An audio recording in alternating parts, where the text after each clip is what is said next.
Good evening to everybody. I'm happy to let you know that we are starting our presentation. ¿Quieres iniciar el video o no? This is to let you know that we are going to record this event, which is the second webinar of our series. We mark with series of webinars the World PH Day, which is on 5th of May, but we are going to have many additional webinars in the coming weeks. I would like to thank to our sponsors who make our work possible, and special thanks goes to Janssen, to our platinum sponsor. This webinar will be run in Spanish, so I'm handing over. ¿No es capaz de seguirlo en inglés? I'm handing over to Alba, who will have the speech in Spanish. Alba, the floor is yours. Muchas gracias, Gegerli. Bueno, ante todo quiero agradecer a Gegerli por haber hecho esta pequeña introducción y a la PH Europe por darnos la oportunidad de hacer un webinar en español. Yo soy Alba, soy trabajadora social de la Asociación Nacional de Hipertensión Pulmonar y llevo más de 4 años trabajando para y por las personas con hipertensión pulmonar. Y para mí es un honor poder dar paso a la doctora Pilar Escribano, que muchos y muchas de vosotras ya conocéis, pero bueno, tengo que hacer una introducción. La doctora Pilar Escribano es la coordinadora de la Unidad Multidisciplinar de la Hipertensión Pulmonar del Hospital Universitario 12 de Octubre, que es centro de referencia nacional en España. Ella es cardióloga y desde un inicio de su carrera profesional ha participado en proyectos de investigación clínica y epidemiológica estrechamente vinculados a su actividad asistencial como cardiólogo. Su principal línea de investigación es la epidemiología en hipertensión pulmonar y la utilidad de las diferentes herramientas de diagnóstico. En la actualidad es coordinadora del Grupo de Circulación Pulmonar de la Sección de Insuficiencia Cardíaca de la Sociedad Española de Cardiología y además es directora del Máster Internacional en Hipertensión Pulmonar 2021-2023 y coordinadora del Registro Español de Hipertensión Arterial Pulmonar. Vale. Las preguntas las vais a poder hacer a través del chat que tenéis en el Zoom, ¿vale? A lo largo de la intervención, y cuando la doctora Escribano termine, pues yo se las iré planteando. Os agradecemos a todos que si os podéis quitar el audio y para que se oiga perfectamente a la doctora Escribano, pues os lo agradecemos, por favor. Y sin más voy a dar paso, porque lo más importante es ella, es la doctora Pilar Escribano, a su presentación de tratamientos por objetivos y estrategia de seguimiento en la hipertensión pulmonar. Muchas gracias. Buenas tardes a todos. Tengo inhabilitada la capacidad de compartir pantalla. No me la han habilitado todavía, no puedo compartir pantalla.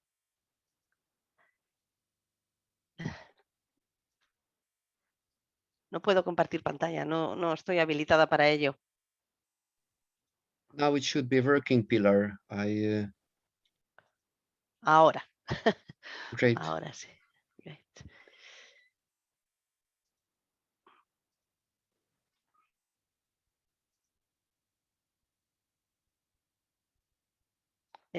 ¿Estáis viendo mi presentación todos?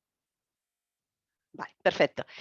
Bueno, pues el tema que se me ha planteado, del que hoy voy a intentar hablar, es el tratamiento por objetivos y la estrategia de seguimiento de la hipertensión pulmonar. De todas maneras, a mí siempre que hablo de la hipertensión pulmonar, me gusta hacer un pequeño recordatorio para que, dependiendo del nivel que cada uno tenga de conocimiento sobre este tema, pueda seguir la presentación, y por eso siempre me gusta empezar por el principio. Todos sabemos lo que es la circulación pulmonar, la circulación sistémica, sabemos que son dos circulaciones independientes. La circulación pulmonar está básicamente diseñada para cargar el oxígeno y expulsar el CO2, y la circulación sistémica para distribuirlo por todo el organismo. Pero dentro de la hipertensión pulmonar vamos a ver que tenemos muchas entidades. Hipertensión pulmonar en realidad no es una enfermedad, son muchas enfermedades, y vamos a ver por qué son muchas enfermedades. Pues porque la hipertensión pulmonar se puede producir dentro del pulmón en diferentes lugares. Puede haber una destrucción del propio parénquima pulmonar, de lo que son los bronquios, lo que son los alveolos, que eso sucede fundamentalmente en los pacientes que tienen patología respiratoria. Puede ser una consecuencia de una enfermedad cardíaca que eleva de forma retrógrada la presión pulmonar dentro de los vasos del pulmón, y esa es la hipertensión pulmonar que tienen los pacientes con cardiopatía. Puede haber obstrucción después de una embolia de pulmón y eso es la hipertensión pulmonar tromboembólica crónica. Y finalmente podemos tener una enfermedad que se caracteriza por la obstrucción de los pequeños vasos a nivel de lo que serían las arteriolas pulmonares, que es la hipertensión arterial pulmonar, que es de la que estamos celebrando el Día Internacional.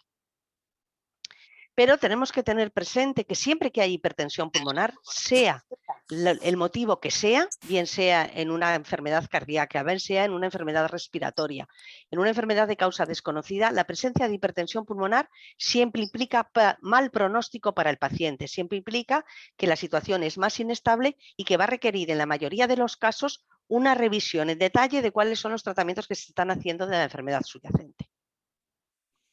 Probablemente, junto con la hipertensión arterial pulmonar, la otra enfermedad rara dentro del circuito pulmonar, dentro de la circulación pulmonar, es la hipertensión pulmonar tromboembólica crónica, que se origina a partir de una embolia de pulmón. La embolia de pulmón la conocemos todos, es una enfermedad muy común y probablemente todos tenemos algún conocido o hemos oído hablar de ella que ha tenido una embolia, un coágulo de sangre que se va al pulmón. En circunstancias normales, ese coágulo de sangre tiende a disolverse y a desaparecer. Pero, sin embargo, sabemos que hay un pequeño porcentaje de pacientes en que ese coágulo de sangre no desaparece, sino que se queda incrustado en los vasos del pulmón, tal y como estamos viendo en estas diapositivas. Aquí abajo vemos el coágulo de sangre y aquí arriba vemos ese material cuando ya se ha transformado, se ha fibrosado y se ha incrustado en la pared del pulmón. Vemos que esto es un coágulo, todos conocemos cómo es un coágulo, y esto es un material blanquecino que casi que nos recuerda más a lo que sería un calamar. En esta enfermedad vamos a tener, por tanto, un componente obstructivo y otro componente que se produce en las arteriolas que hemos estado viendo antes y que es exactamente igual que el que se produce en la hipertensión arterial pulmonar. Por tanto, afrontaremos el tratamiento de esta enfermedad siempre buscando retirar el material obstructivo, como vemos aquí, con cirugía, abriendo los vasos del pulmón y retirando el material obstructivo, bien dilatando los vasos de pequeño tamaño a través de una angioplastia pulmonar o tratando la vasculopatía pulmonar de pequeño vaso, igual que tratamos la vasculopatía pulmonar, como veremos a continuación, de los pacientes con hipertensión arterial pulmonar. Ahora ya nos vamos a centrar en lo que es la hipertensión arterial pulmonar. Esto uno diría, bueno, pues va a ser fácil, ¿no? Parece que dentro de los 5 grupos, un grupo es hipertensión arterial pulmonar. ¿Será un grupo homogéneo de pacientes? Pues no. Dentro de la hipertensión arterial pulmonar nos vamos a encontrar otra vez distintas situaciones. Nos vamos a encontrar el grupo de la hipertensión arterial pulmonar de causa desconocida o idiopática. Vamos a encontrarnos un grupo que cada vez es más importante y cada vez es mayor, que es la hipertensión pulmonar heredable, en la que vamos a ver mecanismos genéticos involucrados en el desarrollo de la enfermedad. Vamos a ver también la hipertensión arterial pulmonar asociada con drogas y toxinas, también asociada a enfermedades del tejido conectivo, a la infección por VIH, a la hipertensión portal, a las cardiopatías congénitas, que son muy prevalentes todavía como segunda o tercera causa de hipertensión pulmonar y a nivel mundial probablemente como segunda causa. En algunas enfermedades infecciosas como la esquistosomiasis, vamos a tener un pequeño subgrupo de una hipertensión arterial pulmonar de especial mal pronóstico, que es la enfermedad veno-oclusiva pulmonar o hemangiomatosis capilar pulmonar. Por tanto, vemos que aunque todo le llamamos hipertensión arterial pulmonar, hay distintos tipos que van a implicar distinto pronóstico de la enfermedad y formas más o menos agresivas. La enfermedad, sin embargo, es muy inespecífica. Los síntomas que produce son muy genéricos. Pues el paciente siente falta de aire, se cansa mucho, a veces pierde el conocimiento, se le hinchan las piernas, algunos de ellos expectoran sangre y tienen cianosis o los labios y las manos azules. Esto sería la forma más típica de presentarse la hipertensión arterial pulmonar. ¿Y por qué? Bueno, pues porque, como ya hemos dicho, esta enfermedad asienta en los vasos del pulmón. Vamos viendo cómo las paredes de los vasos del pulmón se van engrosando cada vez más, de tal manera que la luz se va haciendo cada vez más estrecha, sube la presión pulmonar, pero realmente nosotros de eso no nos enteramos. Empezamos a ser conscientes, tanto el paciente como el médico que vea al paciente, de la enfermedad cuando vemos la repercusión de la enfermedad en el corazón. Y lo que nosotros vemos son los síntomas que se producen por la afectación del corazón. La disnea, el síncope, la angina, la hinchazón, todo eso está determinado por el compromiso progresivo del corazón, que inicialmente solo se va a manifestar cuando el paciente hace esfuerzos importantes y requiere un sobreesfuerzo del corazón, y en las fases más avanzadas de la enfermedad lo vamos a ver prácticamente de manera continua. Por tanto, nuestro objetivo para seguir la enfermedad va a ser monitorizar y mirar bien cuál es la función del corazón. ¿Esto es fácil? Pues no es fácil, porque lo tenemos que hacer del lado derecho del corazón. El lado derecho del corazón es mucho más desconocido y sabemos mucho menos de él y de cómo se comporta que del lado izquierdo del corazón, que es el que sostiene la circulación sistémica y que es, por decirlo de alguna manera, el más común que se afecta en las enfermedades cardiológicas. Por tanto, el lado derecho del corazón, pues andamos todos un poquito más perdidos de cómo podemos hacer para saber qué grado de adaptación o qué grado de función tiene, que hemos dicho que es la clave del pronóstico de los pacientes con hipertensión pulmonar. ¿Y cómo lo vamos a hacer? Pues una manera es saber cuál es la capacidad de esfuerzo del paciente. Le vamos a preguntar en la historia clínica por su capacidad funcional y el paciente responderá preguntas que son casi siempre repetitivas por parte del médico. ¿Cómo te encuentras? ¿Qué cosas puedes hacer en tu vida ordinaria? ¿Puedes subir cuestas? ¿Puedes hacer la compra? ¿Puedes poner la lavadora? Estas cosas que a los médicos lo que nos dan información es con qué grado de esfuerzo te aparecen los síntomas.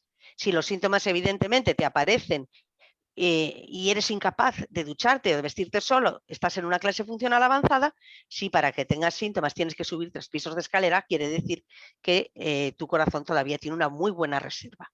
Para poder hacerlo de una manera objetiva y que poder comparar en el seguimiento cómo está esta capacidad de esfuerzo, es para lo que hacemos el test de la marcha de los 6 minutos.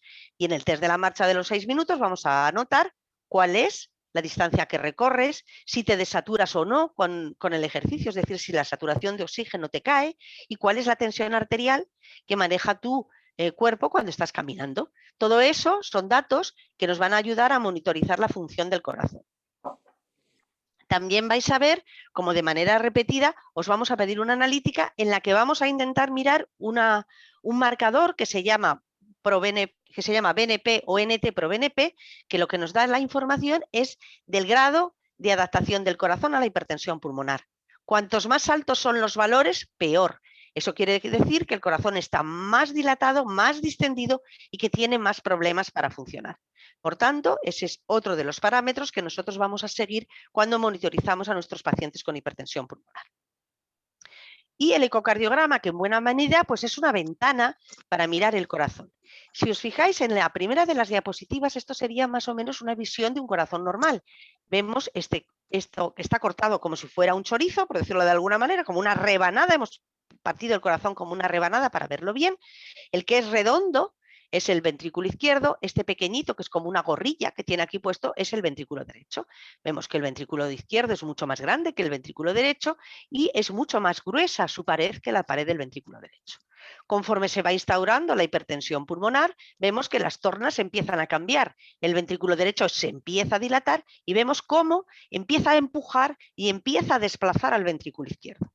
Y en la última de las diapositivas vemos cómo realmente el ventrículo derecho está enorme, no nos cabe en la pantalla y vemos cómo chafa y comprime al ventrículo izquierdo. Esta es la situación final del paciente con hipertensión pulmonar. Cuando la disnea es incapacitante, cuando la insuficiencia cardíaca es muy importante, es decir, el paciente tiene edemas, tiene la tripa muy gorda, tiene ascitis, el hígado también está muy grande, en ocasiones tiene los ojos amarillos, es la fase en la que el corazón está ya claudicando. Y esta es la progresión de la enfermedad. Y el objetivo del tratamiento es, dependiendo del punto de evolución de la enfermedad, conseguir parar la evolución y, a ser posible, revertir estos cambios tan patológicos del ventrículo derecho hacia una situación mejor que me va a indicar que yo estoy controlando favorablemente la enfermedad. Este va a ser mi objetivo terapéutico y este va a ser lo que yo voy a ir modificando el tratamiento para intentar conseguir llegar a este punto. Evidentemente no voy a normalizar nunca la función del corazón, pero que ésta sea lo más normal posible.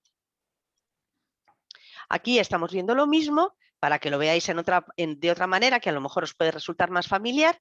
Pues aquí tenemos el ventrículo izquierdo, la aurícula izquierda, el ventrículo derecho, la aurícula derecha, y veis cómo es un corazón de hipertensión pulmonar.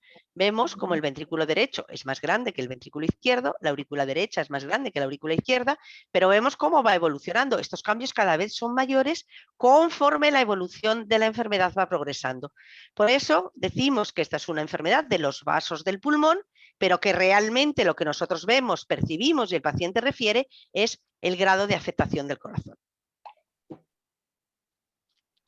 Y por supuesto, la prueba fundamental para saber cómo está el corazón va a ser el cateterismo cardíaco derecho. ¿Por qué? Porque con el cateterismo cardíaco derecho vamos a medir cómo están las presiones dentro del corazón y cómo funciona el corazón con lo que nosotros llamamos gasto cardíaco, que es la cantidad de sangre que el corazón es capaz de inyectar. Por eso veréis que en las pruebas de seguimiento, cuando os van valorando en la hipertensión pulmonar, os van a hacer básicamente estas pruebas.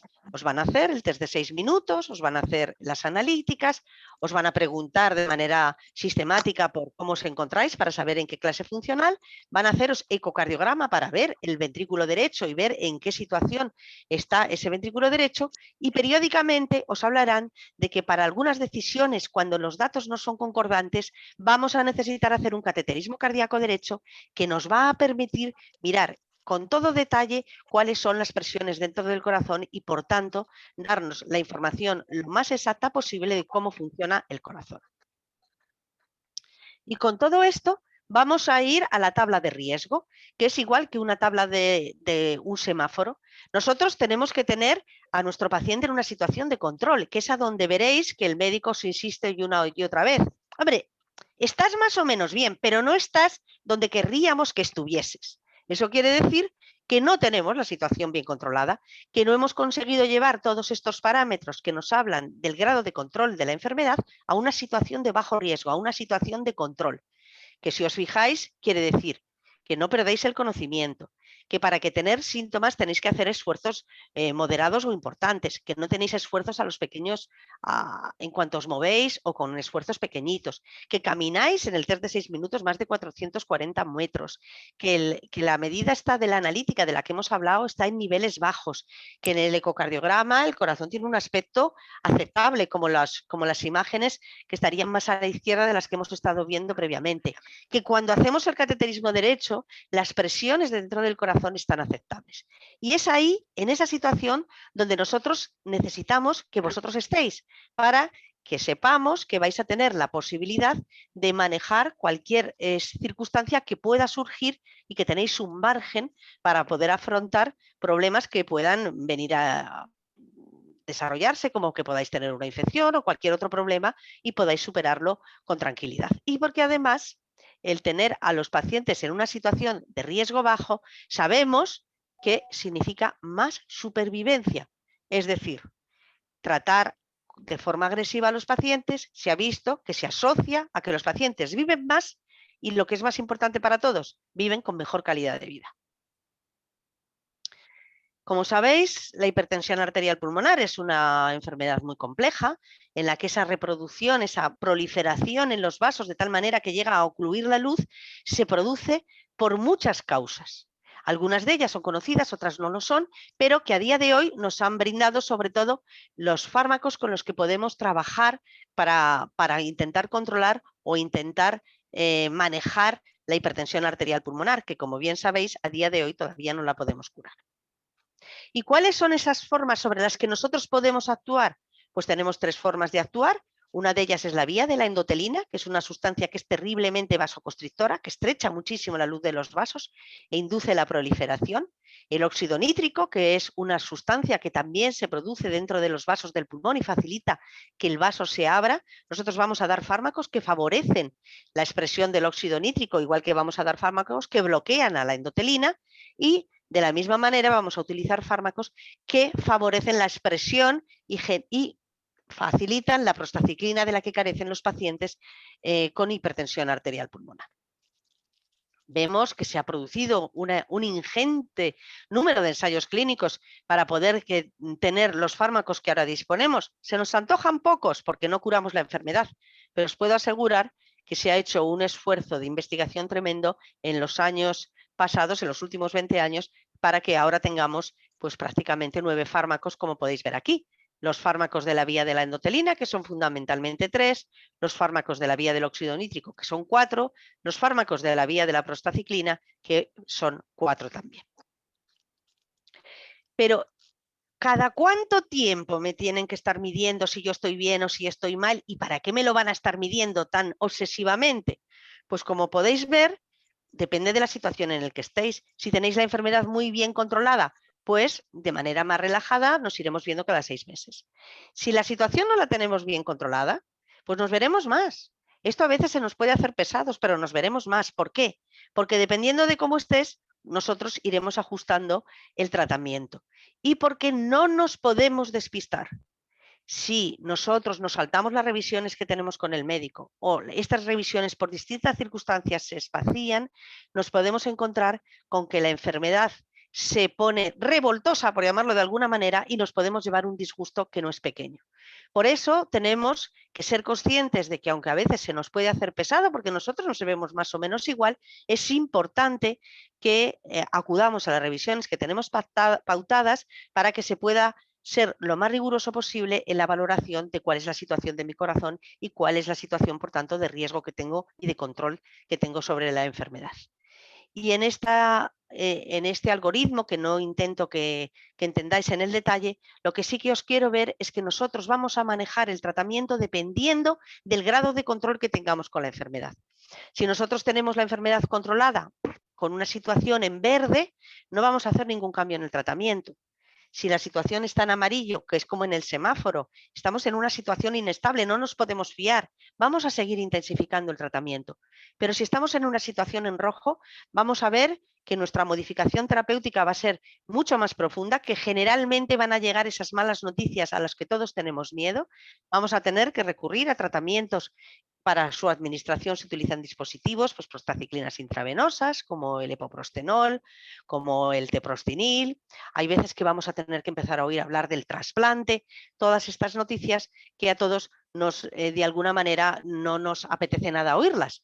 Pero veis que para poder tomar estas decisiones terapéuticas las vamos a hacer con todas esas medidas que hemos ido haciendo en el seguimiento y que nos van a marcar, por tanto, cómo vamos marchando y cómo tenemos que manejar la medicación. Esto, como ya sabéis, son todo el arsenal terapéutico que disponemos. Cada medicación tiene su punto en el que nosotros la vamos a usar. Es cierto que también tenemos que tenerla ajustada al país en el que vivimos. No todos los fármacos de la hipertensión pulmonar están disponibles en todos los países. Por eso vuestro médico es el que mejor conoce cuál es la realidad asistencial en vuestro país y va a intentar optimizar el tratamiento de la mejor forma posible y de acuerdo a lo que está disponible también según vuestro sistema sanitario. Pero también veréis cómo cada vez vuestro médico también es más agresivo y sus objetivos terapéuticos cada vez son más ambiciosos. Y vosotros a veces os podéis quedar un poquito desconcertados, pues si a mí más o menos yo había estado bien con un fármaco, ahora porque se empeñan en ponerme 2, ¿voy a tener más efectos secundarios? Sí, pero también voy a tener un mejor control de la enfermedad que, como habéis visto, se asocia a un pronóstico mejor, a una mayor supervivencia y a una mejor calidad de vida. Por tanto, tenemos que tener una estrategia terapéutica. Y cuando hablamos de esa estrategia terapéutica, los pacientes también tienen que sentirse acompañados. Tienen que saber que el centro médico que les está atendiendo tiene una capacidad de resolver sus dudas, de atenderles las 24 horas al día de los 365 días del año. Es muy importante que en esta aventura terapéutica de la hipertensión pulmonar haya un estrecho contacto entre el médico y el paciente, no el médico únicamente, el médico, la enfermera, lo que es todo el personal sanitario que se ocupa del manejo de los pacientes con hipertensión pulmonar. Pero indudablemente la perspectiva de la enfermedad es distinta entre los médicos y los pacientes. Nosotros vamos a estar obsesionados por los números, no lo podemos evitar. Queremos tener en el cateterismo esta presión en este rango de milímetros de mercurio, esto en otro. Y hay veces que nos cuesta integrar la perspectiva del paciente, porque evidentemente los pacientes dan mucha más importancia a la calidad de vida, dan mucha más importancia a cuánto afecta su situación a su capacidad laboral, a su capacidad de integración, cuál es el conocimiento que nuestros pacientes tienen de la enfermedad. Y esto es algo en el que tenemos que cambiar todos los que nos dedicamos al manejo de los pacientes con hipertensión pulmonar. Tenemos que hacer un ejercicio más profundo de comunicación, tenemos que hacer un ejercicio más profundo de educación. Y la comunicación no solo consiste en que nosotros hablamos, sino que también escuchamos. Y que somos sobre todo accesibles a las dudas y a los miedos y a las preguntas que tienen los pacientes, y eso es algo en lo que también la telemedicina o las herramientas telemáticas nos pueden ayudar.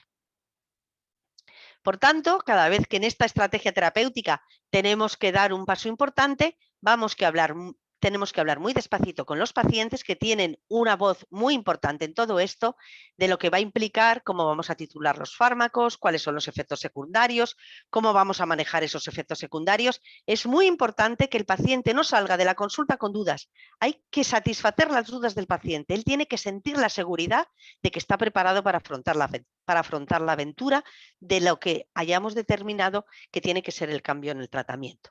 Para ello tenemos que tener una educación sanitaria estructurada, igual que tenemos un algoritmo terapéutico estructurado. La educación sanitaria en la enfermedad tiene que estar estructurada. Los pacientes tienen que tener conocimientos de la enfermedad, tienen que adquirir habilidades en el autocuidado. Tenemos que vigilar el cumplimiento terapéutico por parte de ambos, y evidentemente tenemos que tener la conversación necesaria sobre los efectos secundarios y las complicaciones que se asocian al tratamiento.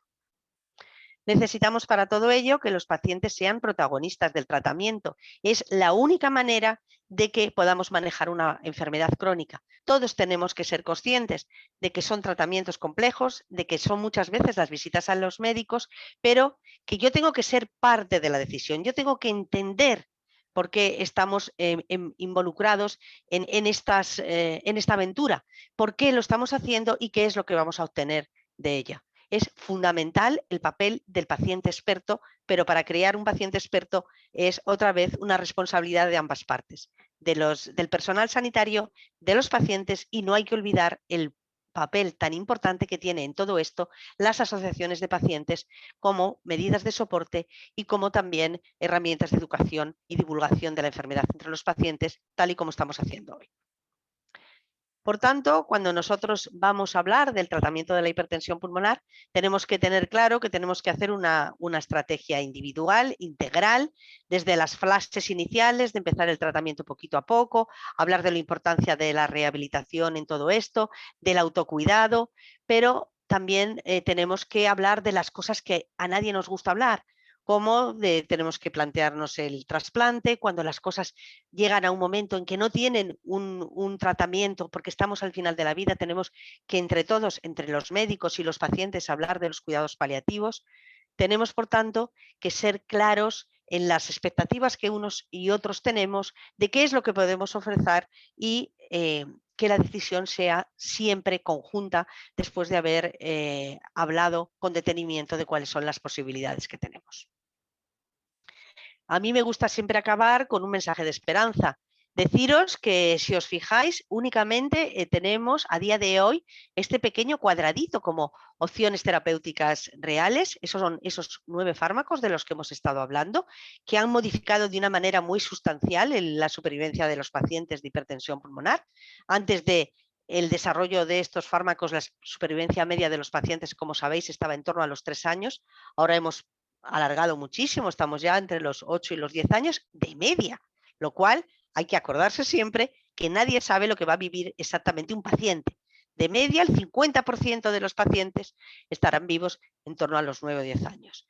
Pero hay investigación en curso con todos estos otras posibilidades. Sabemos que la investigación es un trabajo muy arduo, es un trabajo muy lento, en el que evidentemente tenemos que ser conscientes además de que solo un porcentaje de fármacos o de moléculas que se intentan valorar para ver si pueden ser fármacos que sean realmente útiles para el manejo de los pacientes con hipertensión pulmonar, solo unos poquitos van a llegar a buen puerto.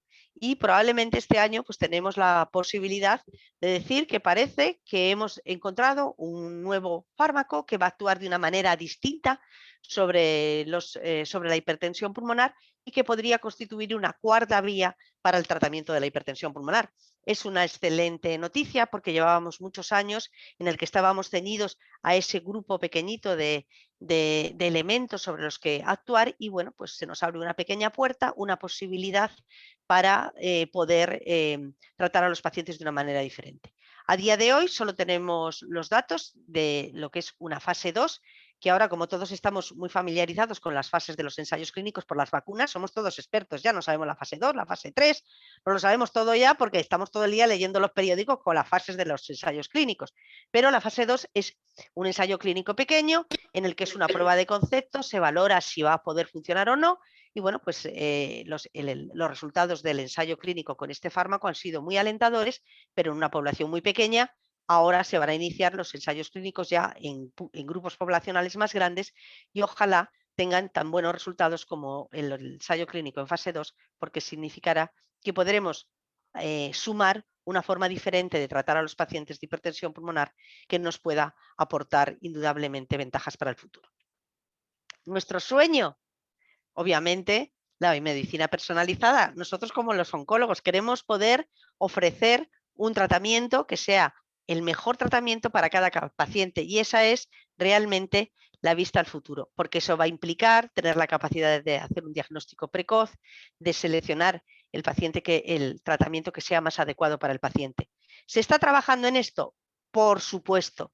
Veréis que ahora, cuando os avisen para participar en ensayos clínicos, aparte de las cosas habituales, del cateterismo, el test de 6 minutos, que eso seguimos haciéndolo porque es la manera que tenemos ahora de ver cómo responde vuestro cuerpo al fármaco que se está dando, se os van a sacar analíticas para lo que es la farmacogenómica, que es precisamente lo que está intentando estudiar, que cada paciente pueda tener un tratamiento de forma individual. Y para terminar, esto es una realidad y mucho más en una enfermedad rara. No se puede avanzar si no avanzamos con los pacientes. Somos un equipo. Tenemos que avanzar juntos. Tenemos que ser capaces de comunicarnos y de tener objetivos comunes. Muchas gracias a todos por vuestra atención.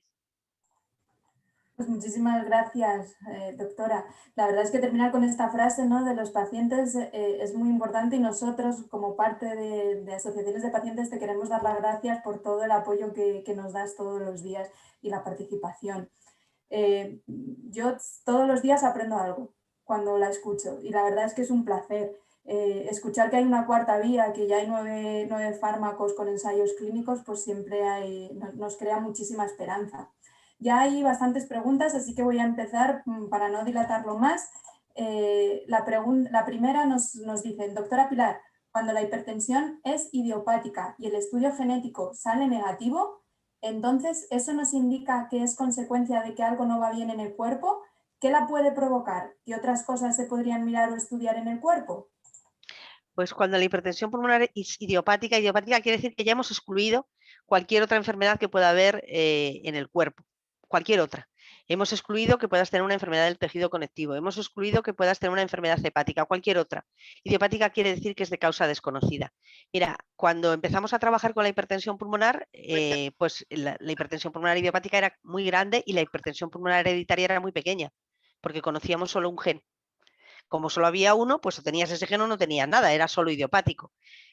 Ahora estamos ya por los 20 genes involucrados en la hipertensión pulmonar, con lo cual este gran número de hipertensión pulmonar idiopática, pues vamos conociendo cada vez más mecanismos genéticos involucrados, que sobre todo lo más importante de estudiar la genética desde un punto de vista práctico, que creo que es el que nos interesa a los que estamos aquí, es que pone flechas en cuáles pueden ser los mecanismos que estén estropeados en las células y que puedan desarrollar la hipertensión pulmonar, y nos pueden guiar en buscar nuevos objetivos terapéuticos.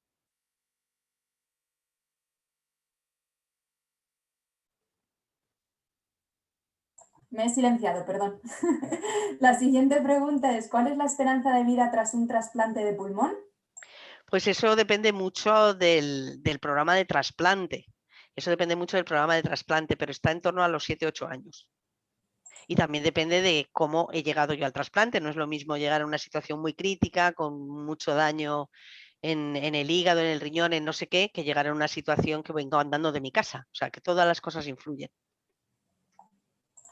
La siguiente es: con el COVID, los controles en el 12 de octubre se han retrasado mucho. ¿Qué podemos hacer bajo estas circunstancias extraordinarias de la pandemia para seguir con el seguimiento, con el cateterismo, con el BNP, etcétera? Bueno, pues en el 12 de octubre hemos intentado implementar, no con mucho éxito, porque es muy complicado, pues medidas alternativas a lo que sería la visita clínica. Y bueno, pues en los pacientes que son de Madrid se intenta que nos manden las analíticas desde sus centros de salud. Se ha intentado también hacer el test de 6 minutos de manera telemática con una app, pero evidentemente es complejo. Es muy difícil intentar sobrellevarlo, pero saben que tienen un correo electrónico, que lo tenemos precisamente para eso, tienen un teléfono para que se pueda contactar y para que en una situación en la que bien los servicios de citaciones no estén dando el servicio que nosotros esperaríamos, pues que se pueda contactar con nosotros directamente para intentar subsanar esa ventana de pérdida de seguimiento. La siguiente nos pregunta: hola doctora, soy de Granada, la mía es familiar, ya hay varias personas fallecidas y varios con el gen, que cambia la familia, que cambia la familia a las horas, hipertensión pulmonar, yo veo que hay más muerte que en las otras. Vale, entiendo que lo que quiere preguntar es que si la hipertensión pulmonar familiar es más grave que otro tipo de hipertensión pulmonar. A ver, la hipertensión arterial, familiar, que probablemente ya estoy hablando del BMPR2 porque es la alteración genética más común. El problema es que lo que determina fundamentalmente es un debut más precoz. Es decir, los pacientes empiezan a manifestar la hipertensión pulmonar a años siendo más jóvenes. O sea, el paciente que no es portador de mutación genética ahora más o menos empieza a desarrollar la hipertensión pulmonar en torno a los 50-55 años. Mientras que en las formas genéticas es más común encontrarlo en los 30-35 años o incluso antes. Y probablemente ese es uno de los factores más determinantes o más diferentes. Después, respecto a lo que sería la respuesta terapéutica, es muy parecido a las otras formas, a las formas no genéticas de hipertensión pulmonar. Tener una mutación genética no significa ni que vayas a ir peor, ni que vayas a responder peor a los fármacos. Lo que pasa es que vas a empezar antes. Y claro, eso tiene un impacto muy importante en la vida del que le toca. No es lo mismo empezar con la enfermedad a los 55 años que a los 35. Claro. Vale. De todas formas, si las personas que están planteando las preguntas después de la respuesta quieren añadir algo más, pues por favor escribirlo por el chat, ¿de acuerdo? Bueno, la siguiente pregunta es: ¿cuál es la importancia de conocer el origen de la HTP en cada paciente para llegar a un tratamiento realmente adecuado? Pues es muy importante porque, por ejemplo, yo puedo tener una cardiopatía congénita y puedo tener hipertensión pulmonar, pero a lo mejor estoy todavía a tiempo de que me puedan arreglar o reparar la cardiopatía congénita y la hipertensión pulmonar pueda desaparecer. Si yo no sé que tengo una cardiopatía congénita porque no me han estudiado correctamente, pues entonces mal, voy muy mal. O puedo tener una hipertensión pulmonar asociada a una enfermedad autoinmune, de las enfermedades que se producen reumatológicas, por darle un nombre a lo mejor más común, pues es que voy a necesitar el tratamiento de la enfermedad reumatológica a la vez que el tratamiento de la hipertensión pulmonar. Si solo trato la hipertensión pulmonar y no trato la enfermedad reumatológica, no voy a mejorar y voy a tener muchas complicaciones derivadas de mi enfermedad reumatológica. Entonces, tengo por fuerza que conocerlo todo. O si tengo una hipertensión pulmonar asociada al VIH y yo no sé que tengo VIH, pues menuda faena, si no me trato el VIH me voy a morir. O sea que me refiero que la hipertensión pulmonar es heterogénea y es muy importante saber cuál es el origen. Idiopáticas que no tiene origen, hereditarias que tienen un origen genético familiar, pero luego hemos visto que ya hay otras múltiples enfermedades que se acompañan de hipertensión pulmonar y que sí que es muy importante saber cuál es el origen porque puede requerir tratamiento de la enfermedad concomitante. Vale. Luego nos preguntan: nosotros como pacientes de riesgo, ¿cómo manejar el tema de la vacunación del COVID? ¿Es seguro vacunarse? Como pacientes de riesgo tienen que correr a que les pongan la vacuna.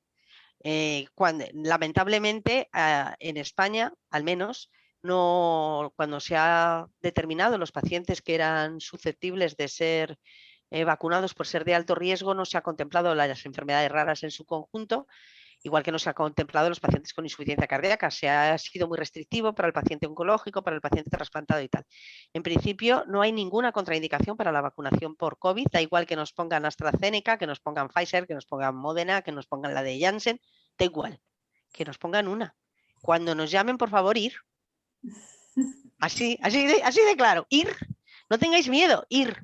El riesgo es mucho menor vacunándose que no vacunándose. Sí, eso por supuesto. Yo creo que nos está calando el mensaje. Espero. Pero bueno, también desde las asociaciones de pacientes estamos trabajando para que nos atiendan como personas de riesgo en el tema de la vacunación, pero está siendo muy complicado. Muy complicado. Yo lo intenté también y me dijeron que no. O sea que, bueno, ahí todo el mundo está, cada uno mira lo suyo. Todo el mundo está pidiendo lo mismo. Entonces, bueno, vamos a ver si vamos avanzando ya con la velocidad de vacunación y la cosa va moviéndose. Pero yo creo que hay que seguir luchando porque los países son asimétricos y a lo mejor, bueno, pues en España vamos un poquito más rápidos y en otros países pueden ir un poco más lentos. Yo creo que las asociaciones de pacientes están ahí para que, conociendo la realidad de cada país, sepan empujar y sepan buscar el que, bueno, se tenga una cierta diferencia para los pacientes que indudablemente tienen más riesgo con el COVID. Sí, porque nosotros que estamos aquí en un evento organizado por la PH Europe y recibimos emails de otros países de Europa pues preguntando por el tema de la vacuna y muchos de los pacientes con hipertensión pulmonar están ya vacunados. O sea que sí que es totalmente asimétrico. Totalmente, esto es totalmente asimétrico, pero vamos, y si me apuras, te diría que en España hay algunas comunidades autónomas que no se sabe cómo están vacunando ya a los pacientes con hipertensión pulmonar. O sea que esto, viva la asimetría, que se dice. Bueno, la siguiente pregunta es, ¿cuál es la relación entre el ProBNP y el test de la caminata? ¿Se puede tener un ProBNP alto de 3000 y poder caminar por mucho tiempo? Pues depende de tu edad. Los pacientes jóvenes, lamentablemente, sí. El paciente joven, como yo siempre les digo a ellos, son pacientes que están a estrenar. Tienen una reserva funcional espectacular y pueden tener un corazón ya severamente comprometido con niveles muy altos de ProBNP, pero mantener todavía una buena reserva funcional. Por eso muchas veces es especialmente duro con los pacientes jóvenes cuando tú les intentas explicar que la enfermedad está muy grave, porque ellos no se ven graves. Te miran con cara de desconcierto, como diciendo, ¿pero ¿y esta mujer qué me dice? Si yo no estoy tan mal. Si yo, pues más o menos hago mis cosas y bueno, pues además todo el mundo se va inventando su truco, con lo cual al final parece que tiene una vida normal. Y sin embargo, el grado de afectación del corazón es ya importante y ya tiene unos niveles de ProBNP altos. En el eco ya vemos una imagen muy distorsionada. No hay una proporción. Lamentablemente las cosas, igual que antes decíamos que es asimétrico, pues también es asimétrico. Por eso usamos distintas cosas. O sea, si todo fuera en el mismo sentido, solo utilizaríamos un parámetro. Haríamos un test de 6 minutos, que es lo más fácil de hacer y ya está. Utilizamos varios porque eso nos permite detectar la forma en que cada paciente evoluciona. Y hemos aprendido que la evolución de cada paciente es muy dispar. Y por eso la importancia de la medicina personalizada, ¿no? Exacto. Bueno, la siguiente pregunta es, un saludo y felicitaciones desde Perú por tan buen programa, muchas gracias. Muchas gracias a todos que nos estáis viendo desde todas partes del mundo. ¿Hay avances significativos en el tratamiento con células madre de la hipertensión pulmonar? Hombre, depende a qué le llamemos significativos. Así como para pensar que vamos a tenerla a corto plazo, no. ¿Se sigue trabajando en ello? Sí. Pero la verdad es que yo creo que hace unos años teníamos como más expectativas de que fuera algo que pudiéramos tocar en breve y es un tema que se va enfriando porque cuando parece que se supera una barrera surge otra y cuando parece que ya esto lo hemos solucionado nos encontramos con otro problema. Yo personalmente, y es una opinión personal, creo que vamos a tener más capacidad de abrir nuevas vías en la investigación terapéutica, ya no centrada en estas 3 vías de las que hemos hablado, sino igual que el sotatercept, pues en la vía de la proliferación celular, en la vía de lo que sería la reacción de inflamación. O sea, yo creo que ahora estamos en una ebullición de muchísima investigación en la hipertensión pulmonar. Nos están llegando, también es verdad que con el COVID hemos estado parados, pero desde que estamos con el COVID un poquito mejor, nos están llegando muchísimas oportunidades de investigar otras vías terapéuticas y yo creo que vamos a tener antes eso a disposición que las células madres sean una realidad. Bueno, paraos, yo creo que habéis hecho mucho, ¿eh? Para la situación en la que hemos tenido, creo que se ha sacado muchísimas cosas adelante y es de agradecer. Bueno, la siguiente pregunta es, ¿un tratamiento con sildenafilo puede provocarte que tengas los ojos siempre rojos? Hombre, siempre. Es un poco difícil. El enrojecimiento de los ojos es una cosa tan inespecífica y puede pasar por tantas cosas, pero vamos, enrojecimiento aislado, con el sildenafil a veces se tiene rinitis y eso te puede poner los ojos un poco rojos, pero yo indudablemente, si siempre tiene los ojos rojos, creo que debería de ir al oculista para que se los miren, a ver qué le pasa en los ojos, no vaya a ser que tenga cualquier otra cosa, porque es raro, no es en absoluto habitual. Vale. Luego nos comenta, hola, soy Jorge Alvarado, mi hija de 6 años, la semana pasada la diagnosticaron hipertensión pulmonar, soy de la Ciudad de México. Buenas, Jorge. Pues nada, ya sabes que yo creo que este es un buen lugar por si tienes alguna pregunta que la puedas plantear, porque la doctora Escribano es una de las mejores especialistas a nivel mundial y creo que te puede ayudar. Así que si tienes alguna pregunta en el chat, aquí estamos. Gracias. Bueno, no sé si tú quieres decir algo, que yo he respondido ya aquí, Pilar. Bueno, pues ofrecerme a que si él tiene alguna cuestión o alguna duda o algo sobre lo que tenga él alguna pregunta, pues puede escribirlo o preguntárnoslo a viva voz como él considere. Yo entiendo que es un momento muy difícil, el diagnóstico de la enfermedad probablemente es uno de los momentos más difíciles tanto para los adultos como para los niños. Es un momento en el que uno de repente se le cae el mundo encima porque se pensaba que era una persona sana o uno podía asumir que pudiera tener una enfermedad, pero que te cuenten que tienes una enfermedad que no se cura a día de hoy, pues evidentemente es un impacto muy importante cuando eres adulto, va a modificar toda tu vida, los planes que tú tenías, pues muchos de ellos no van a poderse llevar a cabo, pero también yo siempre a los pacientes les digo que hay que buscar la manera de intentar llevar a cabo el mayor número de planes. Y muchas veces con imaginación somos capaces realmente de desarrollar muchas cosas que en un principio pensábamos que no iban a ser posibles. El momento del diagnóstico es muy duro y bueno, pues mucho ánimo. Yo te recomendaría que hables con el médico que ha diagnosticado a tu hija, que te tomes tu tiempo, que hables con la enfermera. Muchas veces las enfermeras son, por decirlo de alguna manera, más proclives a entender o a expresar un lenguaje en el que os comunicáis mejor con el personal sanitario. Yo creo que es importante que las dudas, nunca te vayas de una consulta con una duda, pregúntalo siempre, por mucho que tengas miedo a la respuesta que te puedan dar, siempre es mucho mejor preguntar que quedarse con la duda, porque si no en casa tú mismo te vas a dar respuestas a las preguntas y va a ser peor. Bueno, la siguiente pregunta es, soy la chica de Granada, la que tiene la hipertensión pulmonar familiar y me pregunta cómo podría ponerse en contacto con usted, que la llevan en Granada pero que le gustaría tener una segunda opinión. Bueno, pues en principio somos un centro de referencia nacional, con lo cual le puedes pedir a tus médicos que te deriven al Hospital 12 de Octubre.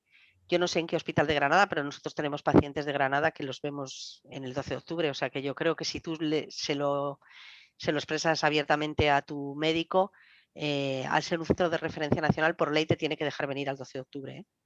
Y si no, siempre te queda el tema de la segunda opinión, que es algo que lo tienes que pedir tú en atención al paciente, pero es más fácil y más rápido hablándolo con tu médico y diciéndole que quieres que te vean en el 12 de octubre. Ahora, gracias al tema este de los centros de referencia nacional, es muy raro que te nieguen la posibilidad. Y si no, de todas formas, ponte en contacto con las asociaciones de pacientes que seguro que te podemos informar perfectamente del proceso si tienes algún problema. Vale, la siguiente pregunta es, en el caso de enfermedades autoinmunes, en el 12 de octubre trabajáis de forma conjunta con medicina interna. Tengo sospechas de enfermedades del tejido conectivo. Nosotros en el 12 de octubre las enfermedades autoinmunes las manejamos con los reumatólogos, porque es la estructura del hospital. Las enfermedades autoinmunes dependen del hospital y del país, o de la comunidad autónoma. Por ejemplo, en Madrid la maneja reumatología, en Barcelona la maneja medicina interna, en Granada la maneja medicina interna, en no sé dónde la maneja el reumatólogo. Quiero decir que, pero lo que es indudable es que las unidades de hipertensión pulmonar tienen que ser multidisciplinares. ¿Y eso qué quiere decir? Pues que cada especialista puede aportar en lo que es experto.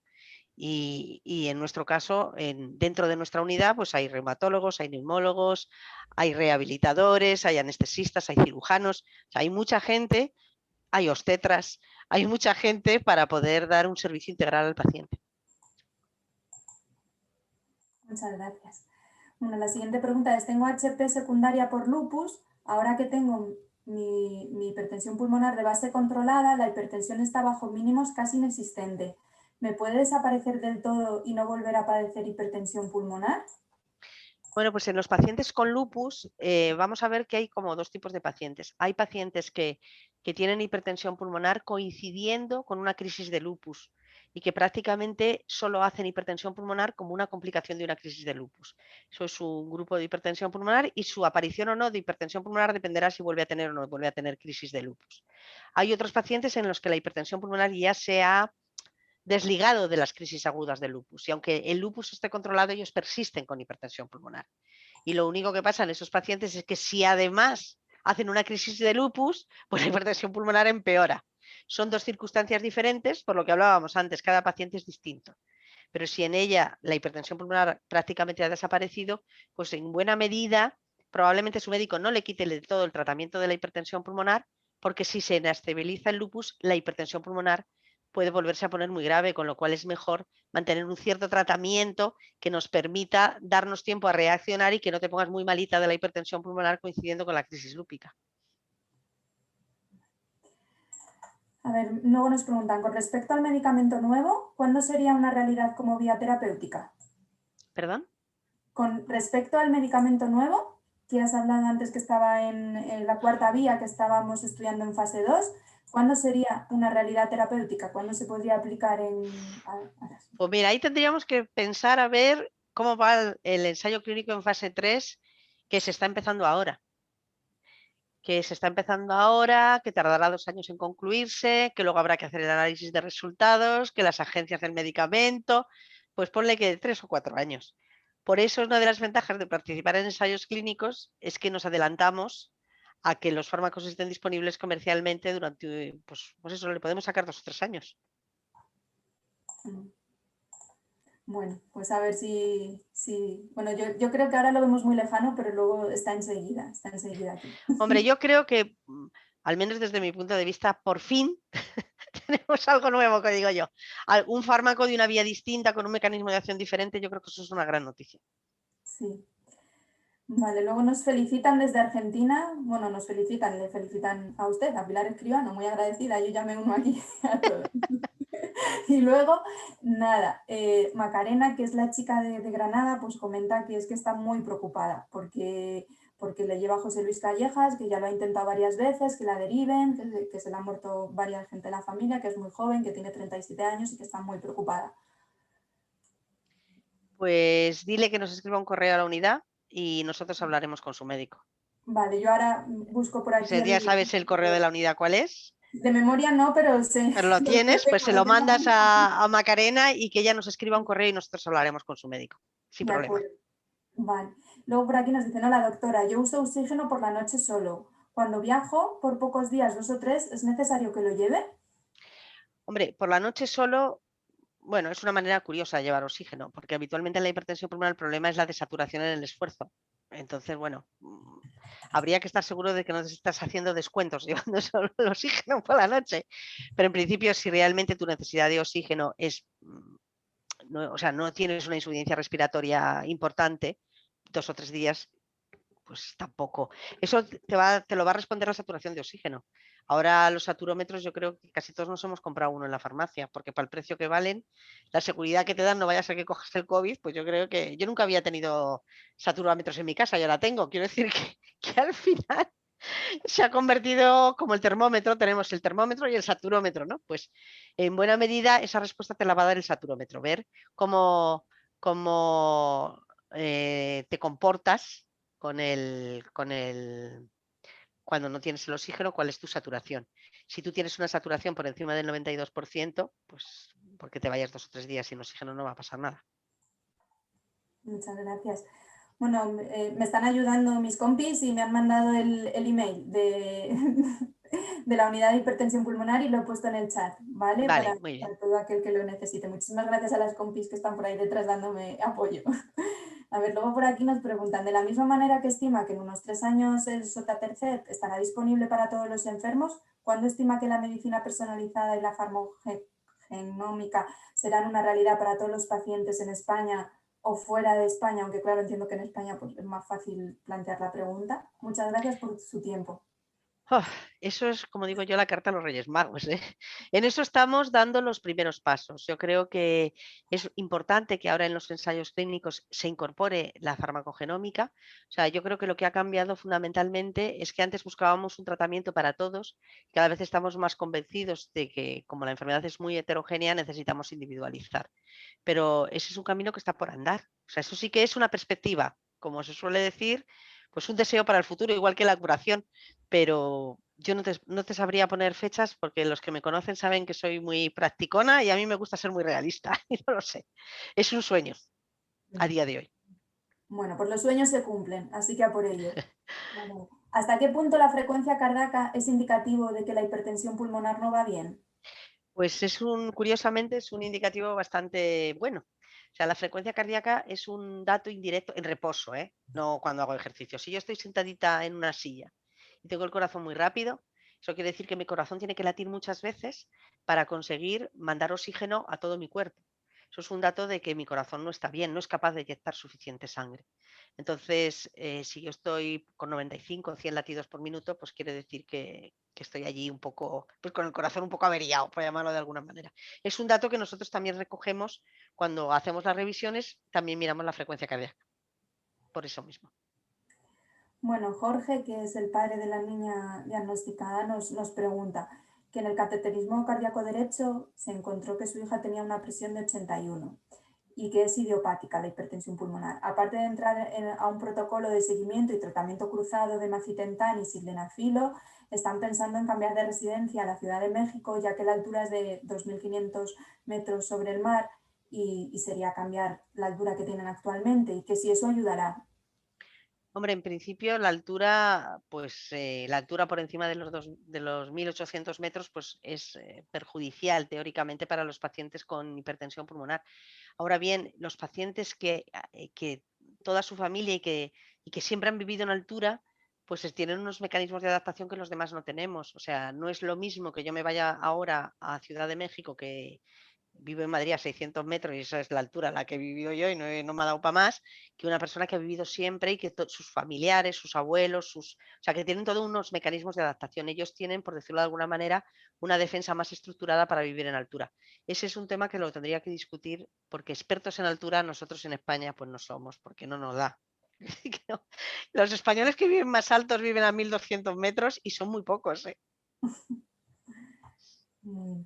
Pues nada, nos quedan 3 minutillos, una más. Y cuando las pulsaciones cardíacas son muy bajas, en torno Bueno, a 40 o 45 pulsaciones, pues eso sí que es raro, es muy raro. Yo ese tema creo que lo tiene que consultar con su médico, porque si es continua 40-45 latidos por minuto, probablemente es que pueda tener alguna, o sea un efecto farmacológico de algún fármaco que tenga prescrito para alguna otra cosa, o hay que echar una revisión. Es raro que un paciente con hipertensión pulmonar tenga la frecuencia cardíaca tan lenta. bueno, los mensajes de ánimo y de agradecimiento también se leen. Agradecer a la doctora Escribano este webinar, como siempre muy esclarecedora. Personalmente no puedo más que agradecer su implicación conmigo en una nueva patología aparecida recientemente. Muchísimas gracias.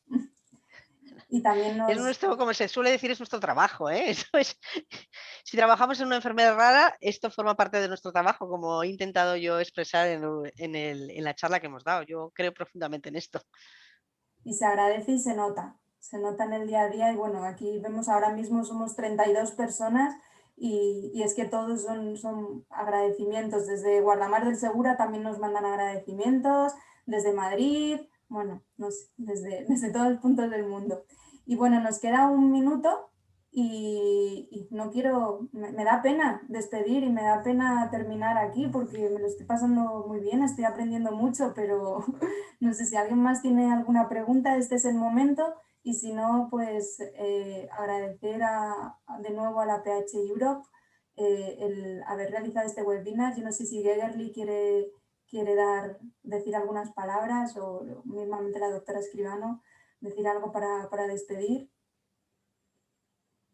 Bueno, pues yo en lo que a mí corresponde deciros y animaros a participar en este tipo de actividades. Creo que son muy importantes para que aumentéis vuestro conocimiento sobre la hipertensión pulmonar, para que veáis por dónde se están moviendo las cosas, que sepáis que vosotros sois absolutamente fundamentales en que esta patología avance. Sin vosotros no nos podemos mover, no nos podemos mover en investigación y no nos podemos mover tampoco para que la administración nos haga caso. O sea que tenéis vosotros mucho más poder a la hora de conseguir que os vacunen que el que tenemos los médicos que nos dedicamos a la hipertensión pulmonar. Tenéis mucho más poder a la hora de que se reconozcan determinadas circunstancias especiales para vosotros que el que tenemos los médicos que trabajamos en esto. Es el sistema que tenemos. Es muy importante que os asociéis y es muy importante que seáis pacientes activos y pacientes comprometidos con vuestra enfermedad. Muchas gracias. Yegerli, do you want to say something to close the webinar? You are mute. Yes. You are mute. Yes, so many thanks for attending this meeting. I was following the questions with Google Translate, so I translated from Spanish to English. There were a lot of interesting questions, and many thanks again, Pilar, for accepting our invitation. And I'm really happy that many of us could join this webinar. Many thanks again, and have a nice evening to everybody. Thank you again also, Alba, for your kind assistance in running this webinar. It was very, very professional. Thank you. Pues Thank nada, you very muchísimas much. gracias a todos y a todas por haber participado y hasta la próxima. Pues muchas gracias. Adiós. Adiós. Bye. Ah.